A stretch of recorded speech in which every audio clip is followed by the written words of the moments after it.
Good morning, good afternoon, and good evening, wherever you are and wherever you're going. Welcome back to the Dierks and Denver Podcast. We're here tonight. It is April the 2nd. We're recording this at about 8 o'clock p.m. Central Time. It's the evening before the Final Four. And we're excited to do this. We haven't yet talked about the Sweet 16 and the Elite Eight games that happened last weekend. We were going to talk about it a little earlier in the week, but we both had some scheduling conflicts. But we're here now.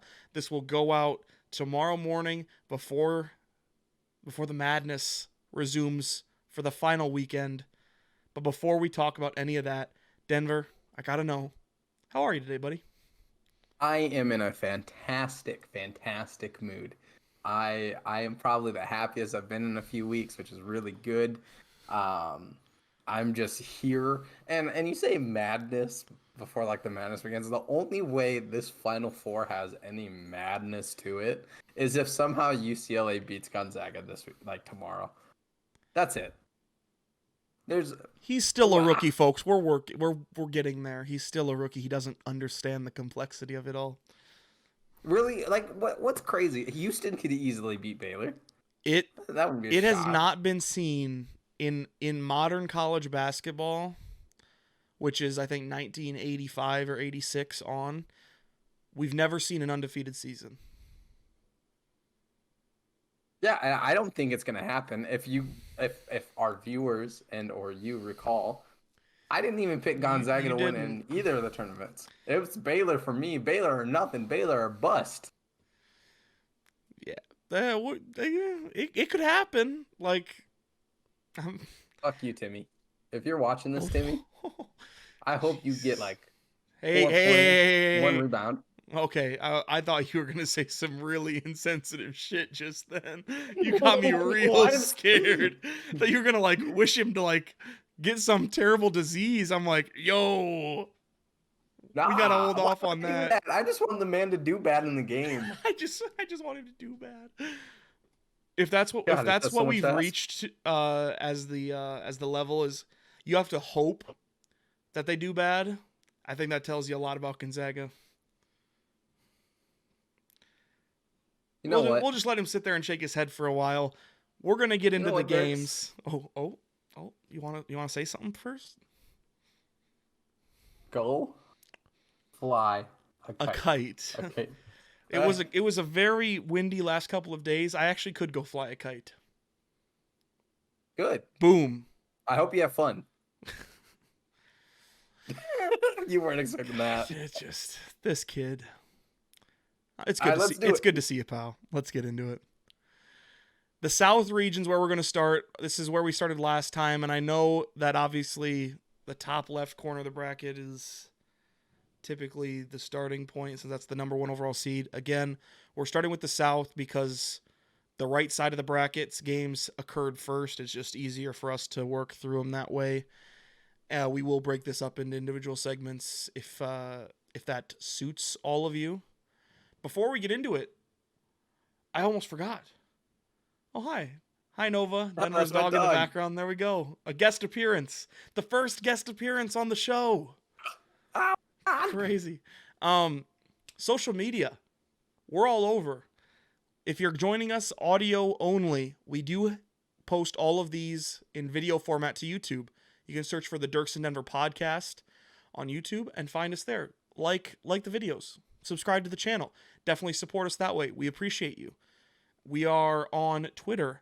It's right down below me if you're joining us on video. Our handle. I can't get my fingers correct. Follow us at Dierks Denver Pod.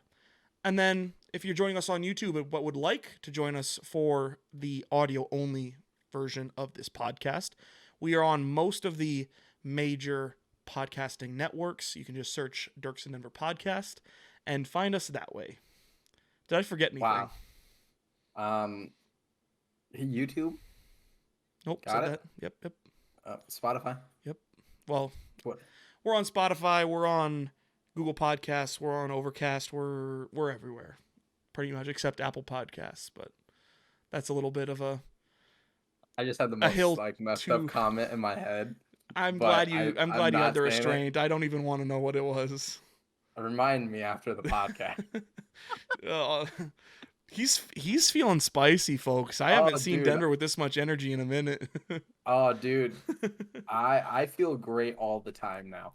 Let's do it. All right, Baylor Villanova. This is our first game. I'll throw it up on the screen. We're gonna run through some games here. Oh, here's the whole bracket. Hello. We're down to 4. But to get to 4, we had to start with 16 last weekend. As Denver said, started with a whole bracket, but I said this last weekend. I qualified it. Oh, okay. Get off me. You said Villanova Baylor. All right, start it, big man. Yeah, Baylor. Let's go. My pick. Baylor wins 62-51 here on the screen. You see the points leaders over on the left. Baylor's Flagler. Yes, Adam Flagler. Oh, what a name.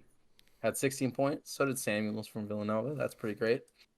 I thought this was a pretty good game. It didn't seem like it was to me, like to a lot of people probably, especially it was a that great second game. half. It was a great game. I mean, Villanova was up,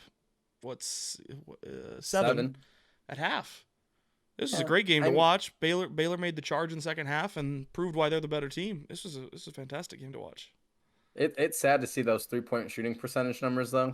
God, why can't it was absolutely brutal. I shoot better from the 3-point line. That is an absolute lie. Do not believe anything this man says. You know what, sir? I'm the cream of the crop, okay? The cream of the crop. Okay, yeah. I challenge you to the 3-point contest. You have never won one of those in your life. Let's go at it again. All right. 3 for 17, 3 for 19. That's tough. Sometimes it's just not your night, though. Baylor usually kind of lives a little bit on the 3. You know, they can get a little 3 happy. They're a very good 3-point shooting team, best in the nation, if I recall. Hold up. Okay. Hold up. I'm so sorry. In the middle of recording, I just got a notification. I know we're not talking about the NBA, but the Raptors are up 60 points to the Golden State Warriors, 128-73. That's crazy. I got the same one. That's pretty crazy. Okay, I'm sorry. Yeah, that's fair to be distracted by that. That's a pretty unreal number. You know, back to college basketball. One thing I see automatically in this is the total turnovers. Like I always say, turnovers cost you games, and 16 turnovers costs Villanova the game. Yeah, for sure. If you recall watching this one, Baylor, when they turned up the defensive intensity in the second half, they bothered Villanova without Colin Gillespie in that front court, the veteran leadership. They are a little young in a lot of those front court positions, and they just made it tough, and Baylor came away with the W. Next game in that region, we had the Oral Roberts Golden Eagles, the 15 seed, the Cinderella story, against the Woo Pig Suey, the Arkansas Razorbacks, Eric Musselman and the Muss Bus. There's infinite numbers of nicknames for this team. And wow, Oral Roberts almost did it again. Yeah, I thought they should have won. It was definitely close. For those that maybe if you did or did not watch it, I'm not trying to spoil it. If you want to go and watch some highlights, I would definitely recommend this game as one of them. There was a lot of shots made down the stretch by both teams that kind of tilted the balance of the game. But Max Asmus, we've talked about him throughout the tournament, before the tournament, the best player for Oral Roberts, the leading scorer in the country. He had a fairly good look at a 3 at the buzzer. It just was a little bit short, and that allowed Arkansas to advance. But, I mean, we're talking inches, maybe even, fractions of an inch between the 15 seed and being in the Elite Eight. That's quite wild. Yeah, it was really a good game to watch.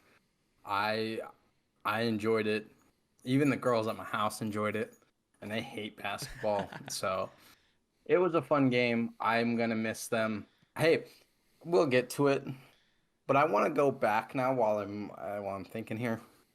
You remember when you told me there was no way UCLA makes it past the next round after the first four in because they just.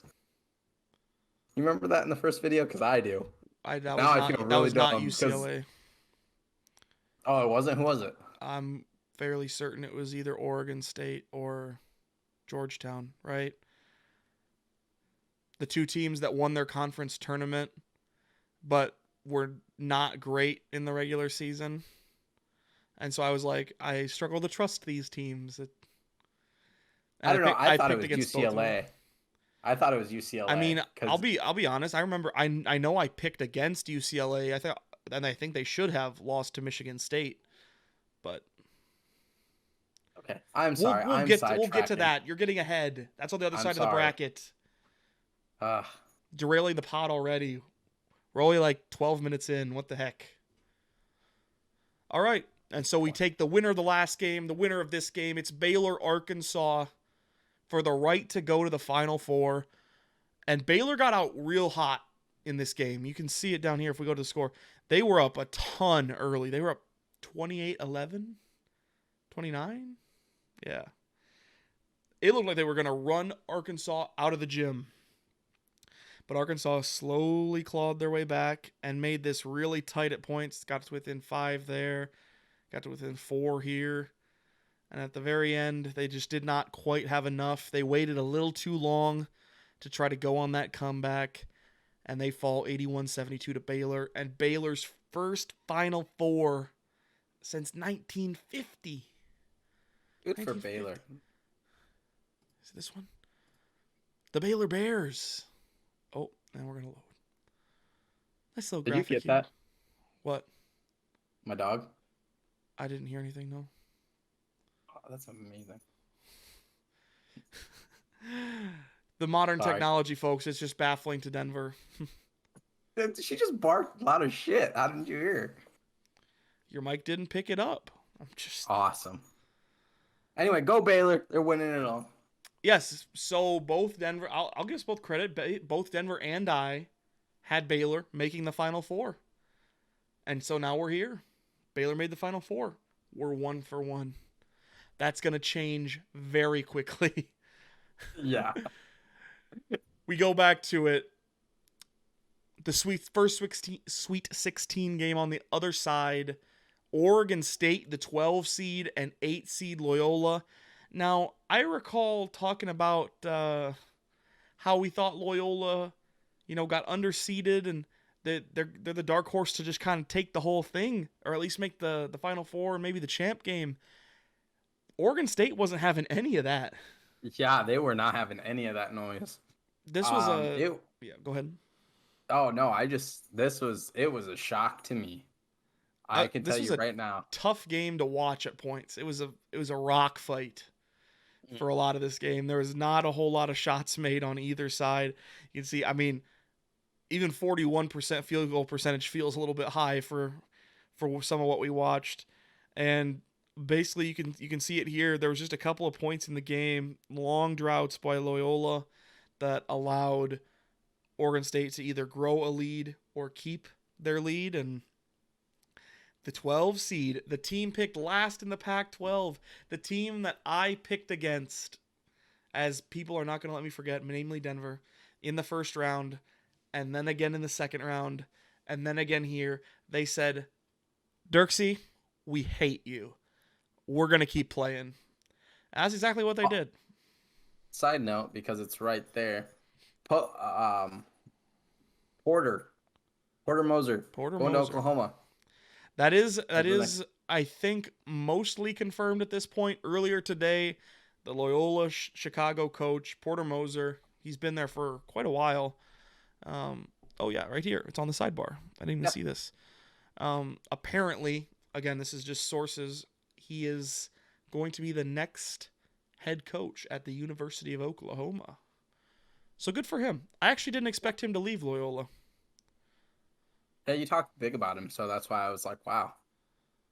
For sure. Next game. On the lower side of the bracket, another double-digit seed, Syracuse, took on Houston. And If the other game was tough to watch, this game was, at the very minimum, equally tough to watch. You see this 28% field goal percentage for the Orange, 38 for the Cougs. You had me talked up. You talked up Buddy Boeheim so much to me. That, yeah, said, I got in his I'm head. Gonna pick him all the way to the title game. Yeah, no, Denver, you had them winning the title game. I know. Unfortunately, that's basically what it came down to. Is Syracuse did not elevate to the level of shot making that they did in the first couple of rounds, and Houston just made more shots, even though they didn't even make many. It obviously the score line tells you enough about it. 62-46. If you're only scoring 46 points in a Division I basketball game, you're probably not winning any of them, unless you're like the University of Virginia, and you're only allowing like 35 points. That's about how you said Virginia. Right there. The Wahoos, baby. I got the hat on again today. Shout out Mikey Birch. I love you. And then we have the winner again of the last two games, Oregon State, going up against Houston. And the biggest thing to me, if I recall, let me pull up the in-depth stats over here. That's not the right tab. Yes. Offensive rebounds. Houston almost had as many offensive as defensive rebounds in this game. 19 O boards. It's just a freaking ton of O boards. They got up 15 more shots than Oregon State, and it's not like the turnovers were a big factor. They were pretty close in that turnover battle. It was just tough. Oregon State did not give themselves a great chance to win. This final score, I got to give them a lot of credit. You can see here in the first half, they were doubled up at halftime already. They were down 34-17. They made a run at it in the second half. A lot of credit. I will say this: the Houston Cougars turned on the crash offensive board setting in their first time out. The tendencies. The tendency is crash offensive boards. Now they're really good at that. I'm pretty sure they're one of like the top couple of teams in the entire country in offensive rebound percentage. But I mean, they just against Syracuse too in the zone, I believe they just were making so much money on the O boards, giving themselves a lot more shots, and kind of out of nowhere, Houston's in the Final Four. Yeah. Now, honestly, of course, I wasn't expecting. Yeah, not many were, to be fair, but also I don't think many people were expecting them to have, at least seed-wise, the easiest run to a Final Four we've ever seen. They became the first team ever to go up against 4 consecutive double-digit seeds in a tournament. Wow. They beat 15 seed Cleveland State in round 1, 10 seed Rutgers, 11 seed Syracuse. So you're telling me they're going to get smacked by Baylor tomorrow at 4:14 p.m. Central Time? Shout out to the boys, Tate Frazier and Mark Titus at the Titus and Tate podcast. Listen to them all the time. They said it best, in my opinion. Houston and Baylor are very similar in the fact that they're teams that want to shoot the ball from the outside and get after you defensively. It's just that Baylor feels like they're significantly better at that than Houston is. And they are. The one thing I will say is Baylor sometimes does not rebound the ball on the defensive end as well as they should. And so Houston could exploit that like they have in these last couple of games. And if they get up enough shots and that shot disparity is there again, they could probably shock some people. I think it might be closer than we expect. However, if Baylor cleans up the defensive glass the way you'd expect a team of their caliber to, I think they should probably take it. But we'll talk about that a little more at the end. Switching over.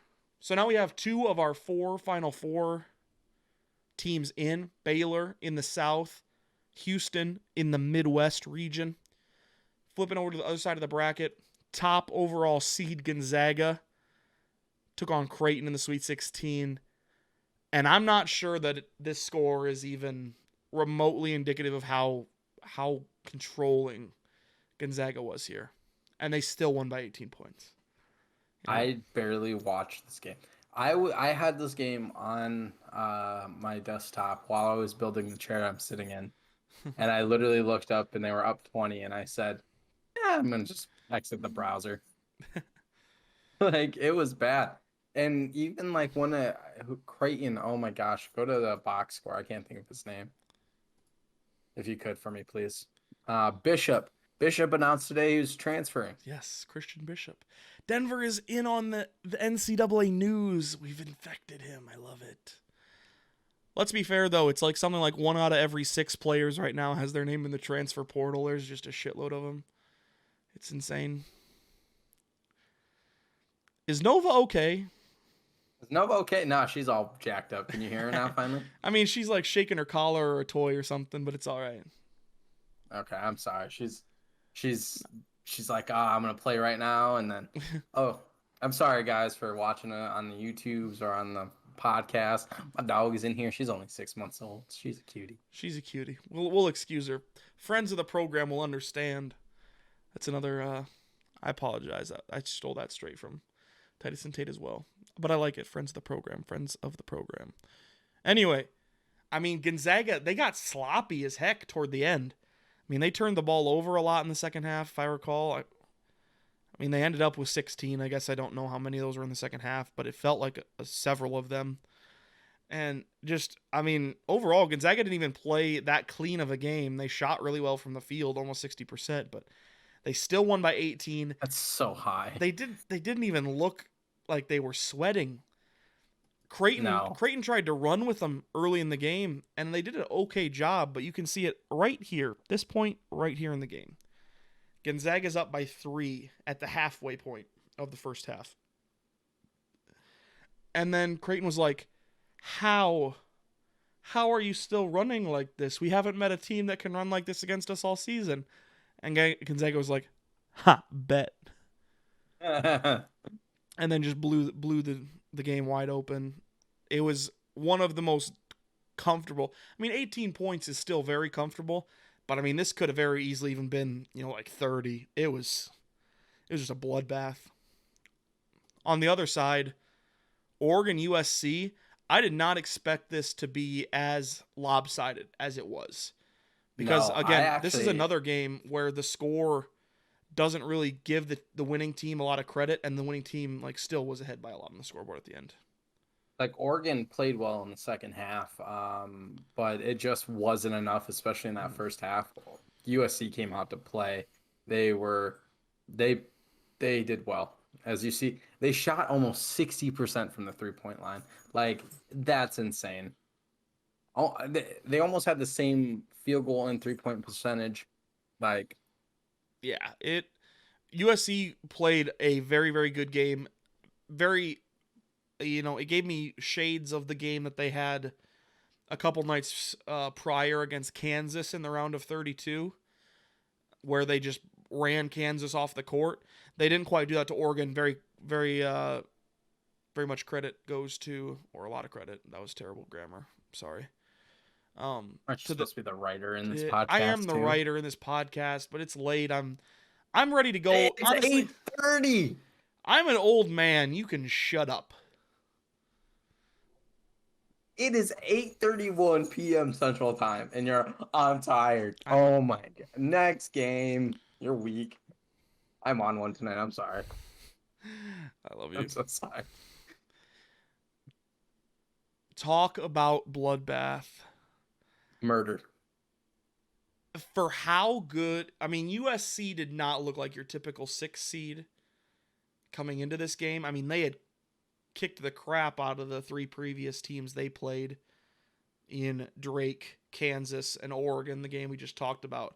And then coming into their game against Gonzaga, I thought maybe, I made the comment to several people I know.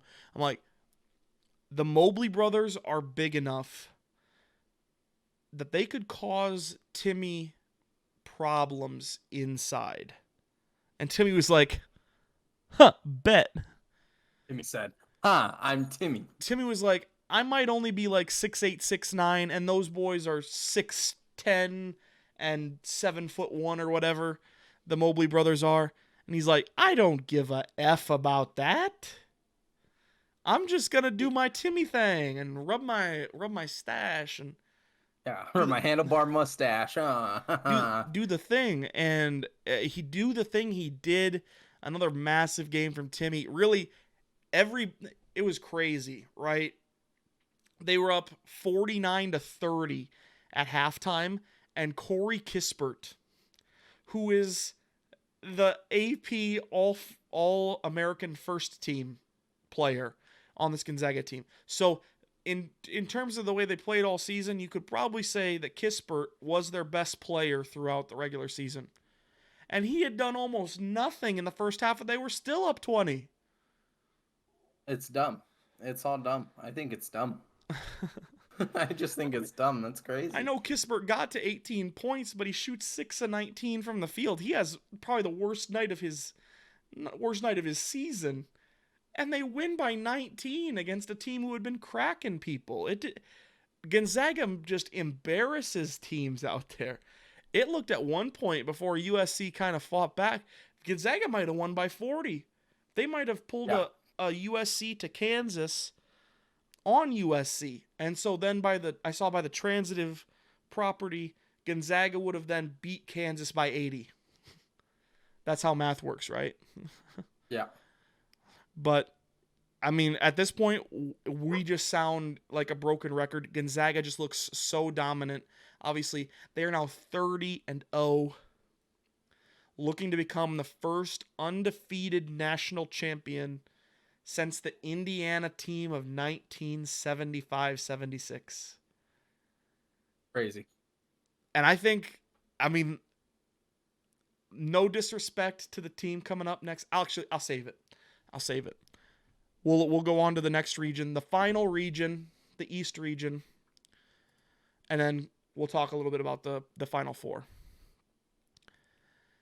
First matchup in this East region, we had number 1 seed Michigan going up against the Florida State Seminoles, the 4 seed.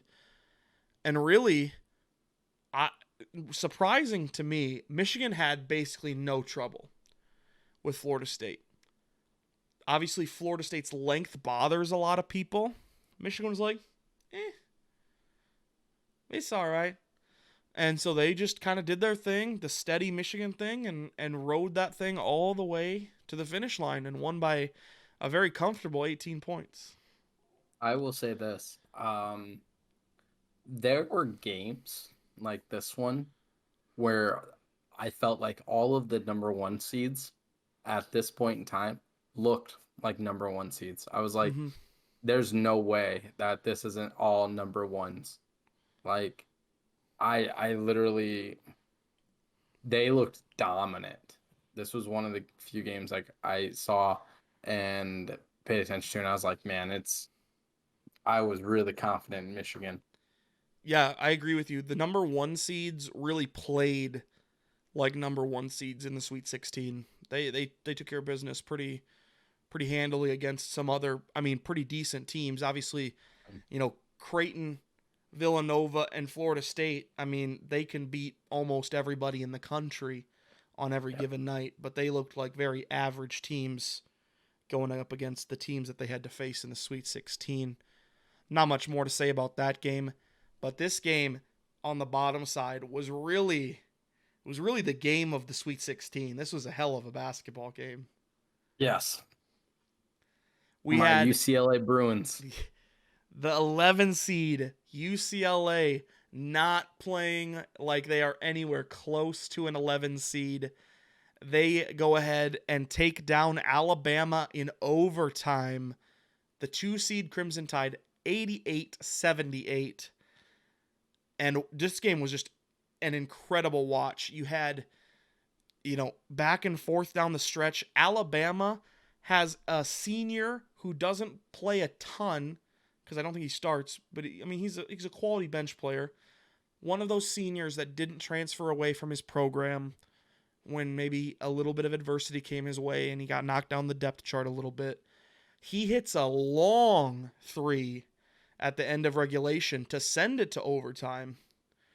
And then I just have to say, that was maybe the most flawless 5 minutes of basketball I've ever seen a team play out of UCLA in the overtime. Yeah, I mean, I was shocked. It was an exciting game to watch. Obviously, I won't spoil my thought. So next game. All right. I will say the numbers got a little inflated because Alabama kept fouling for a while, even though that it was really over for most of the last 40 seconds. But they kept putting UCLA at the line. So the 23 points in overtime is a little much. It's a little inflated. But I mean, UCLA still, they scored probably like 15-ish at least legit points in overtime, which is just, I mean, not a number you're, even in a high scoring game, that's just insane. So big shout out to Mick Cronin and the Bruins. They made it to the Elite Eight, and you were thinking, all right, it's unfortunate, but the bus probably stops here. Heck nah, man. Heck nah. UCLA all the way in another really close nail-biter game. They knock off the second number 1 seed to go down, the Michigan Wolverines, in a very, very low-scoring game. If you had the under, you went under by a mile in this game. I wonder if they have those. The over-under was 137. You went under by 37 points in this thing.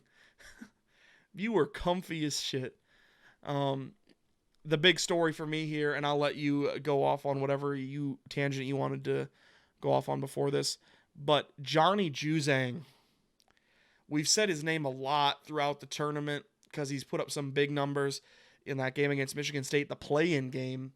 He needed all of his, I think, 27 or whatever it was in that game for them to advance and get past Michigan State. He has 28 points in this game. They only scored 51 as a team. This man carried the whole load.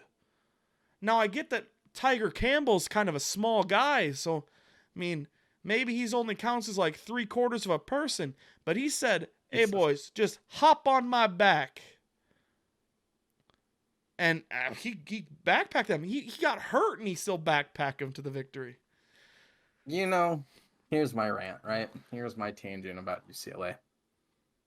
I should have picked them all the way. I had this gut feeling about this one team, and Dierks was like, nah, I don't think they're actually good enough to make it past the next round. And I said, I think you're right, because I'm going to listen to you. You're the basketball expert. It makes me so mad. I love Juzang. I love Jaquez. Jaime Jaquez. I love that guy. You say UCLA Bruins are my spirit animal right now. Like they are what I aspire to be, to knock down number 1 seeds in the world. Like, be that great story. But it's gonna come to an end tomorrow night at 7:34 p.m. Central Time on CBS.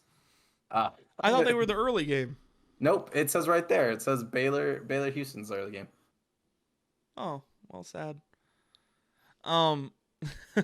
Yeah, we can jump to that, I suppose. So now we have it. The Final Four is set. Baylor, if it loads, out of the South region. It's going a little slow. Houston, out of the Midwest region. Drew Timme and the Gonzaga Bulldogs, out of the West region. And the UCLA Bruins, out of the East region. Very unexpected, you could say. The craziest part about UCLA's run before the season, or at least either before or very early in the season, they lost their 3 best players, you could argue. Oh. One of them transferred.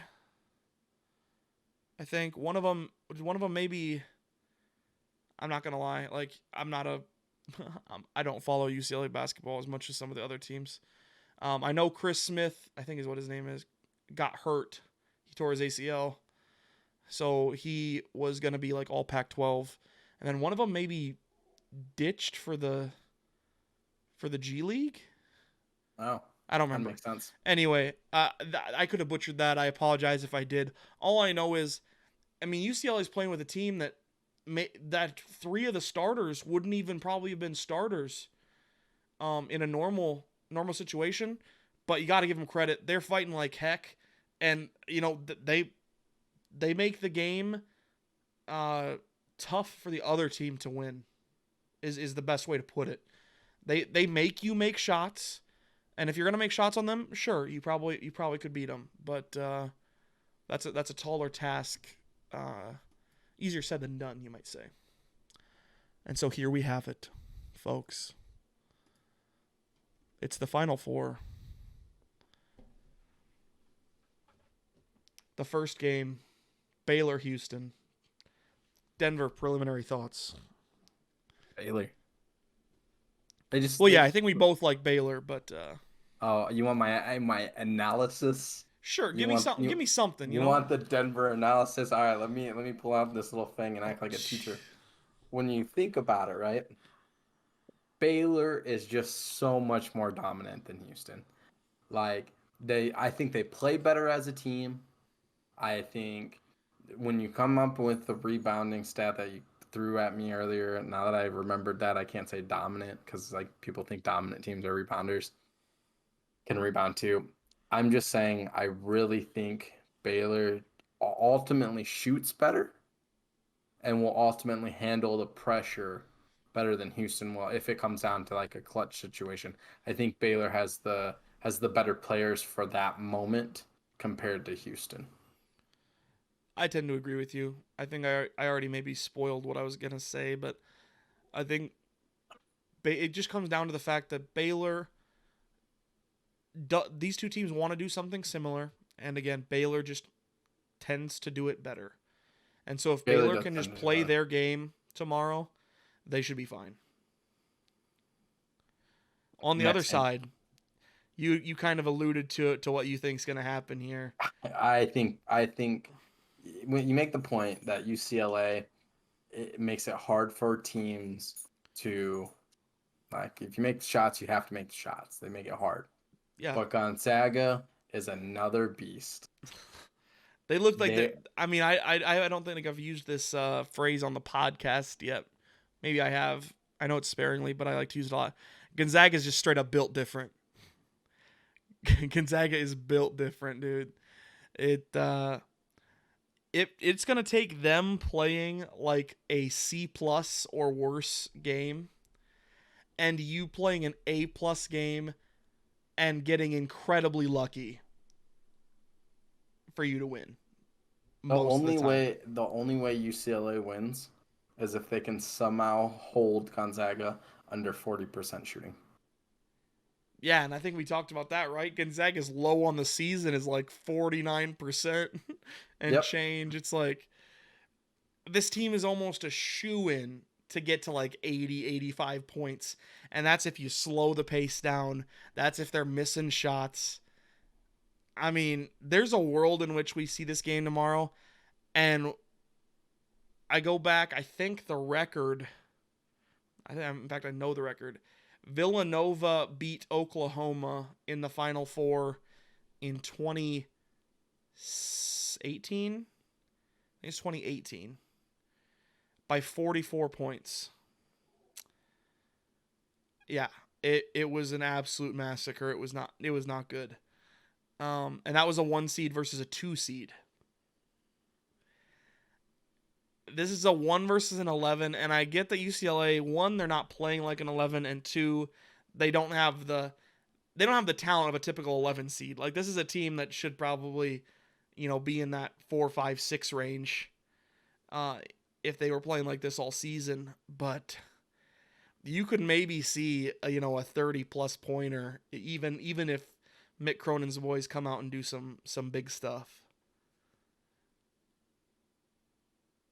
So we got Baylor, Gonzaga. Most likely game.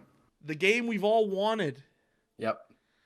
Because this was scheduled, funny enough, this game was scheduled to happen earlier in the season in Indiana, in Indianapolis. but it got canceled because that was when the Bears had their first COVID pause. And so it's heightened the drama a little bit. This seems like it's almost like a prophecy fulfilled. These two teams were supposed to play in a big game, a primetime game in Indianapolis with a lot of eyes watching. It just so happens to be, instead of like an 8, they've turned that 8 to an 11 kind of thing on the amplification. So then we have it. I know what you've picked in your brackets. If we see Gonzaga Baylor, who do you think wins that game? Baylor. Okay. I think my whole thing is it is a hard mentality to have a perfect season. Oh, absolutely. You are in the primetime game, the biggest game of the year, and this completes a perfect season, a championship. Professionals can't do it, and if they do, it's very rare. It's so uncommon for a perfect season all the way through. I just there's something about Gonzaga that I think Baylor has the ability and the players to compete with them. Oh, absolutely. Baylor's not lacking for talent at all. I mean, they only lost 2 games this season, and they just so happened to be like the 2 games against good teams right after they got back from their second COVID pause. Yeah. So there's no doubt that, I mean, Baylor, realistically, if they don't have those kind of hiccups in their schedule because of COVID pausing, they could have stayed on a roll. They could be undefeated right now too. We could have potentially been on a road, everything else the same, where these two teams are meeting right now and playing for the winner takes everything. The winner goes undefeated and has the national title claim. It's not quite that way, but Baylor's still a very good team. They're a very dangerous team. I don't think Gonzaga will take them lightly. I'm going to say, though, I think the biggest reason I'm going to take Gonzaga in this game is the mentality of those players when you hear them in the post-game interview. It feels like they really understand what they're doing and how they're approaching this. They're not going out and trying to win 32 games at a time every time that they go out there. They're going out there, they're trying to win one ball game and add one more to that tally that they have, right? It seems like they have it very, in scope. They're not trying to blow it up to be more than it is, and they're also not trying to minimize it. They're keeping it right where it needs to be. And also, I know that not many, if any, of these Gonzaga players were on the team 4 years ago that lost to North Carolina in the title game. But at the very least, that coaching staff this is now a been there, done that type of moment. For so long, Gonzaga was kind of looked down upon as the team that just couldn't quite get over the hump. They would lose in the Sweet 16. They would lose in the Elite 8. They couldn't break into that upper echelon of programs, and now they have. And this is kind of the prove it game. And I think Mark Few, the coach, wants this. The kids want it. Who wouldn't want to be the first undefeated national champion in 45 years? I think it's going to be a whale of a game if it's Gonzaga Baylor. I just think Gonzaga has a little bit of that experience edge because Baylor, again, these players haven't been to the Final Four before. Obviously, they're big game players, and maybe not many of the Gonzaga players on the other side have been there. It's just a little bit, every little bit of experience you can have in this counts, and mental maturity in a season like this where they've now been in Indianapolis for 3 weeks, that counts too. I think we deserve this matchup. I'm just going to be really excited regardless. And hopefully we get a great one on Monday night. My last thought is You named all of those things for Gonzaga, right? Yes. Okay. And all I could think about was, wow, that's a lot of pressure. That is a lot. That's a lot for that coaching staff, for them to say, I was here 4 years ago. I was in the title game 4 years ago. I have these players who are good. I'm just saying, I think that's a lot of pressure for the overall stature of the game. I understand where you're coming from, 100%. I'm gonna leave this conversation with what I think is one of my better tweets ever. I hate you. These are not your father's Gonzaga Bulldogs, folks. This team is really, really freaking good. And so it's obviously, in a way, though, Baylor has a very different kind of pressure, but the pressure's still there, right? It's not like Baylor's coming into this game, they're going to be told they're the underdogs, but can they fathom themselves that way, if that makes sense? This is a team that's won, they were going to be like the number 1 seed coming into last year's tournament if there was a tournament. They've won another 26 or 27 games this season. This is a really freaking good basketball team. Both of these teams have a lot to lose if they don't win the game. Very true. Very true. It like I said though, I'm excited for what's hopefully just a really, really great college basketball game. We were deprived of a tournament and therefore a national title game last year. The last title game we seen 2 years ago, I know you didn't watch it. Boo you. Virginia. Boo me. Yes. Get out of here. Virginia beat Texas Tech in overtime to win the national title. That was a great game. Hopefully we get right back on schedule. The 2 best teams should, knock on wood, win it tomorrow, meet in the national title game, and we'll see what happens then. 1 game, 1 ring to rule them all. That's legitimately what was about to come out of my mouth. Yeah. The 1 ring to rule them all. Also, I know we've been talking a lot about the men's tournament. Obviously, Denver can only watch so much. He's a very busy man, especially, we've talked about it. He was sick a couple of weeks ago and completed a move at the same time. Dude's a warrior. He's going through a lot of interesting schedule changes at work. And we're still finding time to record content, so we're trying to get him to be able to watch as much as he can. I've been paying attention to the women's tournament a lot. I know Denver might not have. Shout out to the Stanford Cardinal, who just before we started recording this tonight, I watched beat South Carolina in the first Final Four games on the women's side by 1 point. South Carolina had 2 looks with under 5 seconds to go and just couldn't get them to go down. That was a hell of a basketball game, though. Instant classic. If you're not, this will come out in time. Watch the women's title game on Sunday night, because it's going to be Stanford against either UConn or Arizona. I'm rooting personally for UConn. I'm a really big fan of Paige Beckers. That girl can really kick ass and play ball. I think it's going to be a really good fight. 2 really traditionally good programs in hopefully UConn, and then of course Stanford for the national title Sunday night. Maybe you watch that one too. We can add a little more to the discussion. I just did not want to leave them completely out. I watched for sure the South Dakota State women's game. Obviously, as an alum, had to root on the ladies, and someone who covered them for 2 years plus. I've watched every UConn game just because I cannot get enough of that UConn team. They're very, very fun to watch.